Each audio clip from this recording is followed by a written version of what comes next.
Hey guys, what's up? Warrior Farmer back with another pod review. Now, I know I've already done the Jamaican hot chocolate, and if you guys haven't watched that video, make sure you watch that video. Super cool looking pods, very dark chocolatey with a little tinge of red in there. And these pods are very well shaped like a habanero. If you guys haven't grown habaneros before, very similar. But anyways, I had a theory and as to where these came from. Now, if you guys aren't familiar with the history of the Jamaican hot chocolate, it's basically a pepper pod that was found out of Port Antonio, Jamaica, and the cross is somewhat unknown. Some people think it's part Scotch bonnet or it's a chocolate Scotch bonnet or something like that.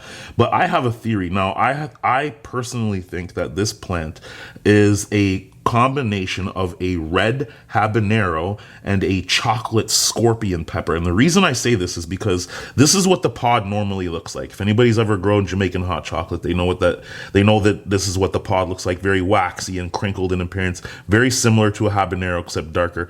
But off of the one plant that I have that's a hot chocolate, I found this pod. And this pod is shaped very differently from all the other Jamaican hot chocolates. And this is off of the same plant that I got that first pod that I just showed you off. But if you guys notice, like, look at that stinger and that crimping. Now, that is something that is much more akin to a scorpion pepper or a chocolate scorpion. And on this pod, there was almost no tinge of red. There's just barely a little bit in the inside of that stinger. But this thing definitely has a stinger, and it definitely has almost the shape of a Carolina Reaper without the bumps and the thorns. I don't know, man. I've grown this, maybe this is my third or fourth year, and I've never seen a pod that looks like this.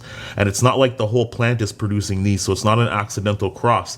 This is a recessive genetic, and it's a part of the genetic that is part of the Jamaican hot chocolate. So let me know what you guys think of this. And I'm also going to take seeds from this and also taste it, because I'm just curious to see if this one pod is going to be hotter than all the other Jamaican hot chocolate pods. Let me know what you guys think in the comments below. Do you think that this is the right combination? Do you think that this actually has scorpion pepper in it? Or do you guys think that it's just another variation of a habanero and it just was it was a lucky find? Let me know in the comment section below.